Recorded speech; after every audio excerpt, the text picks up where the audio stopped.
Hey guys, welcome back to Mad Minds. ഇന്ന് നമ്മൾ Stranger Things season 5 volume 2നെ കുറിച്ചാണ് സംസാരിക്കുന്നത്. വോളിയം 1 ഇറങ്ങിയപ്പോൾ തന്നെ ഹൈപ്പ് ഭയങ്കര മാസീവ് ആയിരുന്നു. ആ ഹൈപ്പിനെ ജസ്റ്റിഫൈ ചെയ്യുന്നത് തന്നെയാണ് വോളിയം 2. എല്ലാ സീൻസും ഓൺ പോയിന്റ് ആണ്. ഒരു സീൻസ് പോലും അൺവാണ്ടഡ് ആയിട്ട് തോന്നിയിട്ടില്ല. ഇത് 3 എപ്പിസോഡാണ് ഇറങ്ങിയിരിക്കുന്നത്. 3 എപ്പിസോഡും ഒരു എപ്പിസോഡ് 1 hour ലോങ് ആണ്. അപ്പോൾ ഏകദേശം 3 hour ഒരു ഭയങ്കര ലോങ് ആണ്. എന്നാൽ പോലും എല്ലാ സീൻസും ഓൺ പോയിന്റ് ആണ്. ഒരു ഡ്രാഗ് ഇല്ല, ഒരു സ്ലോനെസ് ഇല്ല.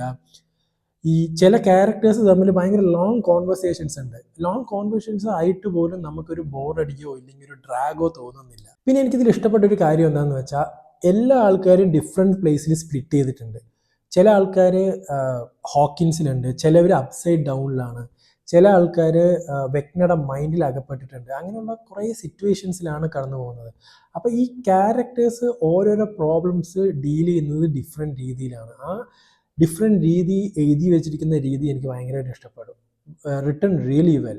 സാധാരണ ഒരു സീരീസ് എൻഡാവാൻ പോകുമ്പോൾ ഒരുപാട് ഇമോഷണൽ സീൻസും ഇല്ലെങ്കിൽ ഭയങ്കര ക്യാരക്ടേഴ്സ് തമ്മിലുള്ള കോൺവെർസേഷൻസ് ബിൽഡ് ചെയ്യുക, ഇമോഷണൽ സീൻസ് വയ്ക്കുക, അവർ തമ്മിലുള്ള കോൺഫ്ലിക്ട്സ് സോൾവ് ചെയ്യുക, അങ്ങനെയുള്ളൊരു യൂഷ്വൽ പ്ലോട്ട് ആ പരിപാടി സ്ട്രേഞ്ചർ തിങ്സ് ചെയ്തിട്ടില്ല. അതാണ് ഇതിൻ്റെ മെയിൻ ഇമ്പാക്റ്റ് ആയിട്ട് എനിക്ക് തോന്നിയിട്ട്. ക്യാരക്ടേഴ്സിൻ്റെ ഇമോഷൻസ് ഇതിലുണ്ട്, എന്നാലും അതൊരു സബ് പ്ലോട്ട് പോലെയാണ് അവർ ചെയ്തിരിക്കുന്നത്. മെയിൻ പ്ലോട്ടിനെ അഫക്റ്റ് ചെയ്യാണ്ട് സബ് പ്ലോട്ടായിട്ടാണ് അവർ കൈകാര്യം ചെയ്തിരിക്കുന്നത്. അതുകൊണ്ട് തന്നെ നമ്മൾ മെയിൻ പ്ലോട്ടിൽ ഭയങ്കര ഹുക്ഡായിട്ടിരിക്കും. അതായത് വെക്നയുടെ പ്ലാനും അതിൽ ഭയങ്കര ഹുക്ഡായിട്ടിരിക്കുന്നതുകൊണ്ട് നമ്മൾ ഡിസ്ട്രാക്ട് ആവുന്നില്ല ഈ അതർ സീൻസ് കാരണം. ഇനി ഈ വോളിയം ഭയങ്കര ഇമോഷണലി സ്ട്രോങ് ആണ്. അതായത് വില്ലിൻ്റെ ക്യാരക്ടർ ആർക്ക് അത് കിടിലുമായിട്ട് കൈകാര്യം ചെയ്തിട്ടുണ്ട്.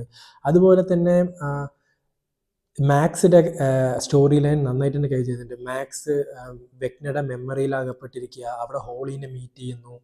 ഹോളിയും മാക്സും കൂടി വെക്നയുടെ മെമ്മറി എക്സ്പ്ലോർ ചെയ്യാൻ നോക്കുന്നു. ആ സീൻസൊക്കെ വളരെ നന്നായിട്ട് തന്നെ കൈ ചെയ്യുന്നുണ്ട്. പിന്നെ ഹോളി ആ ഒരു ചൈൽഡ് ആർട്ടിസ്റ്റ് ഭയങ്കര സീസൺഡ് ആക്ടറായിട്ടാണ് എനിക്ക് തോന്നിയത്. നന്നായിട്ട് തന്നെ ആക്ട് ചെയ്തിട്ടുണ്ട്. ക്യാരക്ടർ നന്നായിട്ട് ഹാൻഡിൽ ചെയ്യാൻ പറ്റിയിട്ടുണ്ട് ആ കുട്ടിക്ക്. പിന്നെ നമ്മുടെ മെയിൻ കോംബോ സ്റ്റീവും ഡസ്റ്റിനും ഡിസപ്പോയിൻറ്റ് ചെയ്തിട്ടേ ഇല്ല. സീസൺ 1 തൊട്ട് ആ ക്യാരക്ടേഴ്സ് എല്ലാവരുടെയും ഫേവറേറ്റ് ആണ്. ഇതിലും ഒട്ടും ഡിസപ്പോയിൻറ്റ് ചെയ്തിട്ടില്ല. അവൻ്റെ ഫൈറ്റ്സും അവൻ്റെ ഫ്രണ്ട്ഷിപ്പ് ബോണ്ടും അവർ തമ്മിലുള്ള ഹ്യൂമർ സീൻസും എല്ലാം ഭയങ്കരമായിട്ട് വർക്കൗട്ട് ചെയ്തിട്ടുണ്ട്. പിന്നെ നാൻസി ജോനതൻ തമ്മിലുള്ള കുറച്ച് കോൺവെർസേഷൻ സീൻസും കുറച്ച് ഇമോഷണൽ സീൻസൊക്കെ ക്രിയേറ്റ് ചെയ്തിട്ടുണ്ട്. ഒരു ട്രോമാറ്റിക് സീനിൽ അവർ തമ്മിലുള്ള കോൺവെർസേഷൻസ് വളരെ നന്നായിട്ട് തന്നെ കൈകാര്യം ചെയ്തിട്ടുണ്ട്.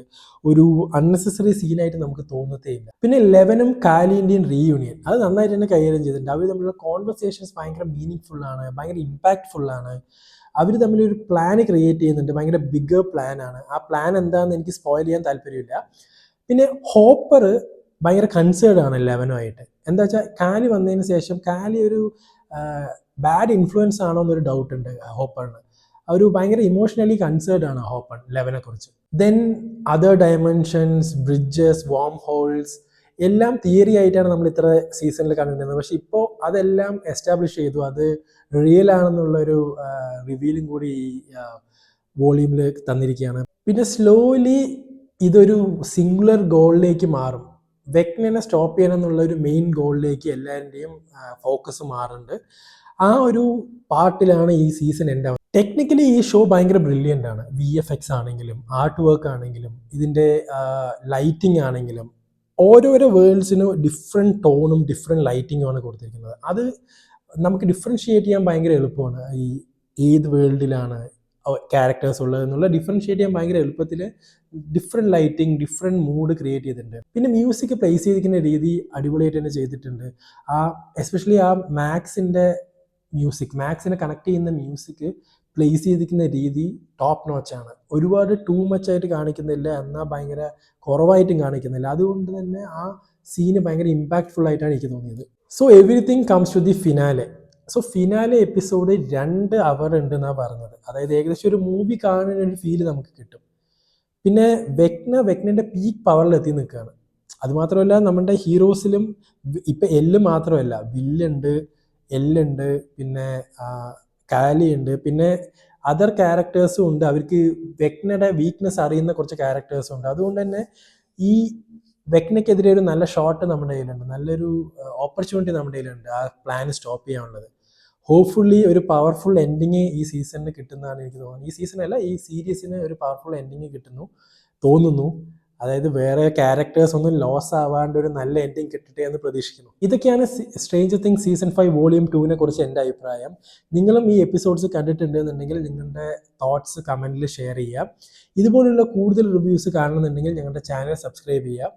പിന്നെ ഇതിൻ്റെ തന്നെ ഡിഫറെൻറ്റ് ലാംഗ്വേജസിലുള്ള റിവ്യൂസ് ഞങ്ങളുടെ ഡിഫറെൻറ്റ് ചാനൽസിൽ അവൈലബിൾ ആണ്. അതിൻ്റെ ലിങ്ക് ഞങ്ങളുടെ ഡിസ്ക്രിപ്ഷനിലുണ്ട്. ഇതുപോലുള്ള റിവ്യൂസായിട്ട് വീണ്ടും കാണാം. അതുവരെ take care and good bye.